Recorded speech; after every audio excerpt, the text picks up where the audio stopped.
Assalamualaikum warahmatullahi wabarakatuh. Hari ini kita akan belajar lagi tentang kimia bersama Bu Nadela. Ibu akan melanjutkan bab yang kemarin, yaitu tentang ruang lingkup ilmu kimia part 2. Ya. Hari ini yang pertama kita akan belajar tentang alat-alat laboratorium.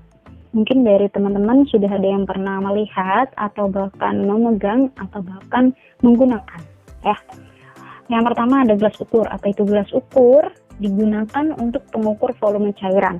Kalau kalian ingin mengambil zat kimia dengan 20 ml, 50 ml, bahkan 500 ml, itu bisa banget menggunakan gelas ukur. Yang kedua, itu ada gelas beker. Apa bedanya? Sebenarnya gelas beker ini juga bisa untuk menyiapkan larutan yang akan digunakan. Tetapi dia tidak bisa ya untuk mengukur volume cairan dengan presisi yang tepat. Jadi makanya gelas beker biasanya hanya untuk digunakan untuk mereaksikan zat dengan jumlah yang banyak. Misal kalian pengen nyampurin larutan air dengan larutan garam gitu ya, dengan jumlah yang banyak, itu bisa banget di gelas beker gitu. Kemudian ada yang namanya tabung reaksi. Tabung reaksi namanya juga reaksi ya, berarti untuk mereaksikan zat. Tetapi apa? Kalau gelas beker kan mereaksikan zat dalam jumlah volume yang besar. Kalau tabung reaksi biasanya hanya dengan jumlah yang sedikit, hanya berupa sampel atau sampel ya. Itu bisa digunakan tabung reaksi. Bisa, nah di sini juga ada raknya ya, rak tabung reaksi. Karena apa? Karena tabung reaksi itu nggak bisa berdiri tegak tanpa raknya, gitu ya. Jadi bedanya nih antara ketiga ini, kalau gelas ukur itu dengan presisinya bagus untuk mengukur suatu zat atau mengambil volume cairan zat dalam jumlah yang presisi. Kalau gelas beker, dia bisa mereaksikan zat yang satu dengan zat yang lain dalam jumlah yang banyak.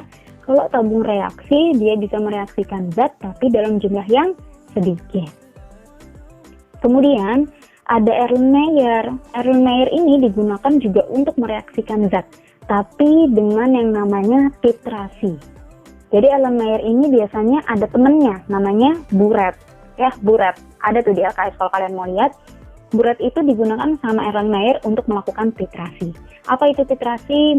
Itu adalah untuk mengetahui sama mereaksikan zat yang satu dengan yang lainnya. Biasanya kita biar tahu bagaimana perubahan warnanya setelah diteteskan pH larutan atau dan lain-lain seperti itu. Nanti kalau misalkan kita ada penelitian atau kita ada percobaan, ada praktek, kita bisa menggunakan Erlenmeyer ini ya. Intinya dia bisa dilakukan atau digunakan untuk melakukan reaksi zat tapi dalam proses titrasi, dalam proses titrasi gitu ya. Bedanya dari ketiga gelas ukur, gelas beker dan tabung reaksi, Erlenmeyer digunakan khusus untuk titrasi. Oke? Kemudian ada corong gelas. Kalau corong gelas biasanya digunakan untuk memindahkan zat ya dalam dari satu wadah ke wadah yang lain gitu. Memindahkan zat ke dalam wadah yang diinginkan. Biasanya ini banyak banget digunakan di dapur juga bisa ya. Kalau misalkan orang tua kalian biasanya menggunakan untuk memindahkan minyak dengan corong gelas plastik. Tapi kalau di dalam laboratorium digunakannya corong gelas kaca gitu ya, jadi nggak ada yang plastik. Kemudian ada pipet.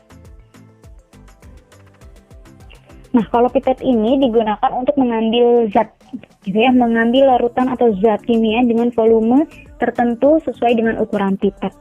Kalau pipet ini mungkin teman-teman udah pada familiar ya, bisa digunakan juga ketika misalnya bayi ingin minum obat, biasanya kan dia belum bisa ya pakai sendok kayak kita, biasanya kan menggunakannya pipet. Jadi dia untuk mengambil larutan dalam jumlah yang sedikit banget gitu. Kalau gelas ukur kan jelas ukurannya, ada 5 ml, 10 ml gitu ya, 20 ml, tapi kalau pipet nih hanya sedikit larutan aja yang diambil, itu bisa digunakannya. Oke, kita lanjut ya ke simbol-simbol saat bekerja di laboratorium. Kalau kalian bertanya apakah alat-alat laboratorium hanya segitu, sebenarnya tidak, masih banyak banget. Kalian bisa setting sendiri, cari tahu sendiri, atau nanti akan ibu buat next tugas alat-alat laboratorium. Sekarang kita belajar dulu tentang simbol-simbol saat bekerja di laboratorium. Yang pertama ada toksik. Toksik artinya beracun, berarti zat kimia itu beracun ya. Contohnya ada metanol, benzena, dan sianida. Nah, kalau kalian pernah dengar dulu ada kasus kopi sianida, kenapa dia bisa langsung meninggal? Karena memang itu sangat beracun gitu ketika diminum, dimakan, atau bahkan terhirup sekalipun.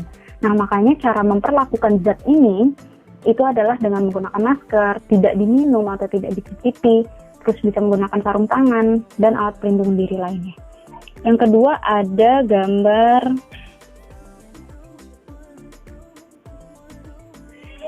oxidizing. Apa ini gambar apa nih? Ayo, oxidizing ya, Ibu udah kasih tahu ya. Nah, ini ada di hidrogen peroksida, besi, dan kalium perklorat, dan masih banyak lagi. Artinya apa?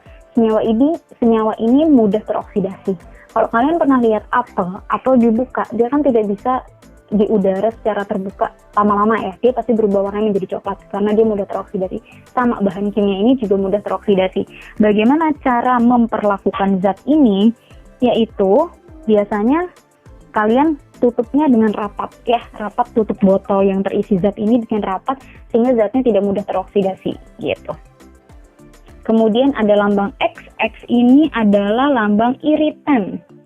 Ya, apa itu iritan? Berarti menyebabkan iritasi, bisa gatal-gatal atau luka bakar sekalipun. Oleh karena itu, kita biasanya memperlakukannya harus dengan sarung tangan supaya tidak menyerap ke kulit dan menyebabkan iritasi. Biasanya terdapat pada senyawa natrium hidroksida, ya, senyawa basah atau Cl2 atau alkohol. Oke, lanjut. Ini ada gambar apa nih kalau dilihat dari gambarnya? Mudah meledak atau eksplosif. Jadi bahan kimianya ini mudah meledak. Oleh karena itu bagaimana cara memperlakukannya? Yaitu dengan diletakkan di tempat yang panas atau dekat. Jangan dilakukan di tempat yang panas atau dekat dengan sumber api. Gitu ya, karena mudah meledak. Kalau kita taruh atau kita letakkan di sumber panas gitu ya, maka akan meledak gitu. Apa contohnya? Ada TNT. Apa itu TNT? Trinitrotoluen. Biasanya ini adalah zat kimia dicampurkan di bahan peledak gitu. Selanjutnya ada korosif. Berarti bahan kimia tersebut menyebabkan korosi. Ini hampir sama ya seperti iritan. Jadi itu biasanya bisa iritasi pada kulit dan gatal-gatal, bisa sampai mengelupas karena bahannya itu korosi gitu. Terdapat pada HCl dan H2SO4. Selanjutnya ada extremely extreme flammable ya. Itu ada mudah terbakar ya. Flammable berarti mudah terbakar. Nah, apa itu mudah terbakar? Berarti bahannya yang mudah terbakar gitu ya. Contohnya pada apa yang mudah terbakar? Bahan bakar motor kalian apa? Bensin ya. Ada bensin, terus ada aseton, ada diethil ether, jadi dia mudah terbakar. Bagaimana cara memperlakukannya? Sama kayak mudah meledak. Dia tidak boleh ditaruh di tempat yang panas atau dekat dengan sumber api gitu. Kemudian ada ini nih, gambar apa ya yang pernah tahu? Ya, ini adalah gambar radioaktif. Radioaktif itu mengandung material yang memancarkan radiasi. Berarti kalau kita deket-deket, kita bakal kena radiasinya ya. Nah, makanya kalau kita dekat dengan sumber radioaktif, itu biasanya kita harus menggunakan alat pelindung diri yang sangat lengkap. Karena nggak boleh ya kalau tubuh terpapar radiasi, itu sangat berbahaya. Biasanya ini kalau kalian pernah dengar ada nuklir, nah itu nuklir adalah salah satu zat radioaktif. Ada juga di uranium, ada di tritium.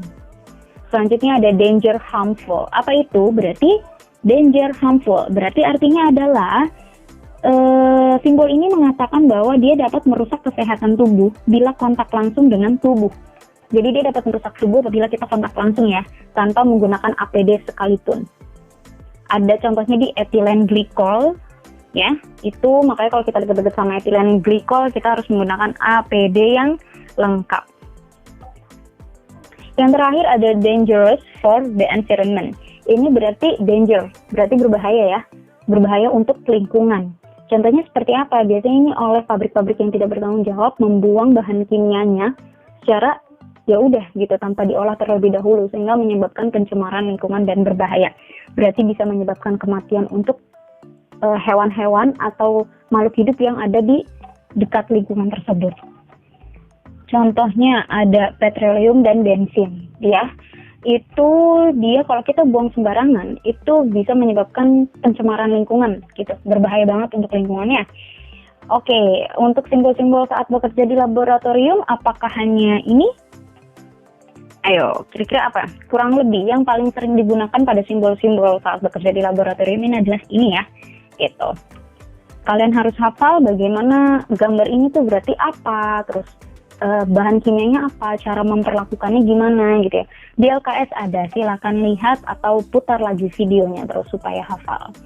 Selanjutnya kita akan bahas tentang partikel dasar penyusun materi. Di video sebelumnya, Ibu sudah membahas apa itu materi. Materi adalah segala suatu benda yang memiliki massa dan volume tersusun atas atom, molekul, dan ion. Ini kita bahas, apa itu atom, apa itu molekul, apa itu ion. Apa itu atom? Nah, kalau kalian udah pernah belajar dulu di SMP, atom bentuknya seperti ini. Atom terdapat inti atom, di dalamnya ada proton dan neutron, dikelilingi oleh elektron. Masih ingat proton bermuatan apa? Elektron bermuatan apa?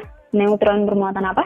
Kalau proton positif, kalau elektron negatif, kalau neutron netral. Nanti kita akan bahas.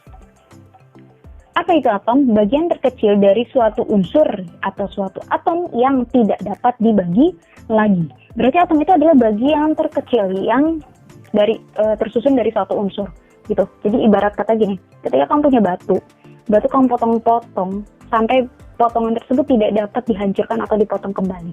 Itu adalah atom, bagian terkecil dari suatu unsur yang tidak dapat dibagi lagi.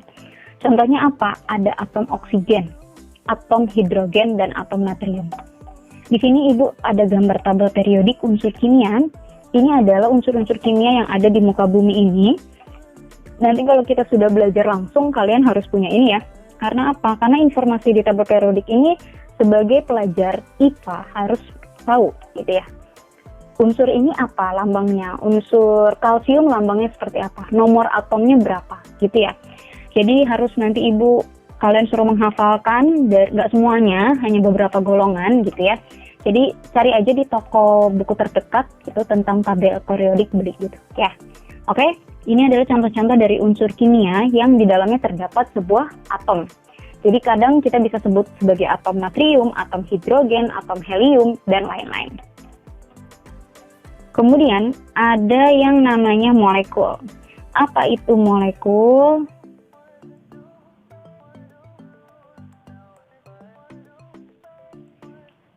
Oke, maaf ya, tadi ada gangguan sedikit. Molekul adalah gabungan antara dua atom atau lebih. Berarti kan kalau atom sendirian, kalau molekul berarti digabung tuh atomnya, bisa dua atau lebih. Molekul dibagi menjadi dua. Ada molekul unsur, ya.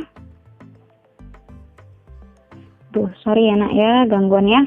Ada molekul unsur dan molekul senyawa. Apa itu bedanya? Kalau molekul unsur adalah terdiri dari dua atom atau lebih yang sama. Kalau molekul senyawa berarti terdiri dari dua atom atau lebih yang berbeda. Bedanya hanya itu. Atom itu sendirian. Kalau bergabung dua atau lebih atom berarti menjadi molekul. Kalau atomnya yang bergabung sama berarti molekul unsur. Kalau atom yang bergabungnya berbeda-beda berarti molekul senyawa. Gitu ya. Ini ada contohnya. Kalau misalkan gambar yang pertama sebelah kiri kan ada atom O, ya enggak? Atom O berarti sendirian. Kalau molekul unsur O2. O2 berarti O-nya ada berapa? 2. Sama enggak oksigen sama oksigen? Sama, berarti dia molekul unsur. Di bawahnya ada H2. Hidrogen. Berarti 2 kali. Sama, kembar, identik. Berarti adalah molekul unsur. Kalau sebelahnya, ketika H dan O bergabung menjadi H2O atau molekul air, maka disebut sebagai molekul senyawa. Karena hidrogen dan oksigen adalah atom yang berbeda. Ada berapa total atom dari H2O? H ada 2, O ada 1, berarti 2 tambah 1 ada 3. Berarti molekul H2O ada 3. Terdiri dari 2 atom H dan 1 atom O. Nah, di sini ada beberapa gambar tentang molekul senyawa. Ada molekul karbon monoksida, karena dia ada dari karbon dan oksigen. Ada karbon dioksida, CO2, C-nya 1, O-nya 2. Ada garam dapur, Na dan Cl. Itu beda ya, berarti itu molekul senyawa. Intinya kalau molekul unsur berarti identik, kembar. O2, H2, N2, N3, O3, gitu ya. Oke? Lanjut. Partikel dasar penyusun materi yang satu lagi adalah ion. Apa itu ion? Ion adalah, aduh ketutup nih, atom atau molekul yang bermuatan listrik. Jadi gini, ketika atom bermuatan, berarti itu disebut sebagai ion. Tapi kalau atom bergabung, tidak ada muatannya, disebut molekul. Bisa unsur atau senyawa. Tetapi kalau atom itu bergabung dan ada muatannya, berarti itu adalah ion. Intinya ion digarisbawahi, ada muatan listriknya, ya. Muatan listrik itu kan ada dua ya, ada yang bermuatan positif, ada yang bermuatan negatif. Kalau bermuatan positif kita namakan kation, kalau bermuatan negatif kita namakan anion. Ya, jadi kalau ulangi, kalau dia atomnya bergabung dan bermuatan baik positif atau negatif, itu disebut ion. Kalau yang positif dinamakan kation, kalau yang negatif dinamakan anion. Nah, ada seperti ini tabelnya. Apakah hanya ini saja? Tidak. Banyak sekali senyawa kimia yang merupakan ion.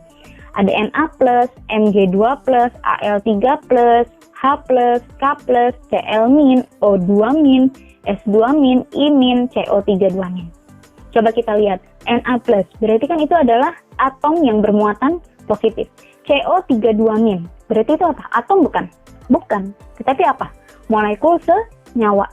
CO3 itu udah lebih kan dari 1, C-nya 1, O-nya 3. Berarti dia adalah molekul senyawa, tetapi dia bermuatan. Iya enggak? Iya, berarti apa? Ion tidak harus satu, tidak harus atom, tetapi bisa juga molekul yang bermuatan. Intinya dia bermuatan. Kalau dia bermuatan itu adalah ion. Gitu ya. Kalau ada yang bertanya, Bu, kenapa itu cuma ada +1, Na+? Kalau Mg, Mg2+. Nah, nanti kita akan belajar di video next selanjutnya ya. Karena sekarang kita hanya cukup kalian bisa membedakan mana itu ion, mana itu molekul, mana itu atom. Oke? Ibu tarik kesimpulan, kalau atom dia hanya sendiri, jomblo, single gitu ya, dia sendiri banget gitu. Kalau misalkan molekul, berarti dia gabungan dari suatu atom. Bisa 2 atau lebih sekalipun. Bisa identik, bisa berbeda. Kalau identik disebut dengan molekul unsur, kalau berbeda disebut molekul senyawa. Tapi kalau atom bermuatan atau molekul bermuatan atau bermuatan positif atau bermuatan negatif disebut ion. Kalau dia muatannya positif namanya kation, kalau muatannya negatif disebut anion. Gitu ya. Kalau misalkan ada yang belum paham dan ingin ditanyakan, kita bisa diskusi di grup chat WhatsApp gitu ya, atau malu nih, jangan malu-malu, atau mau japri aja boleh, tinggal tanya ibu nanti insya Allah kalau bisa akan menjawab, dan jangan lupa dikerjakan tugasnya ya. Jadi hari ini kita cukup sampai sini saja. Alhamdulillahirobbilalamin. Ibu tutup ya. Wassalamualaikum warahmatullahi wabarakatuh.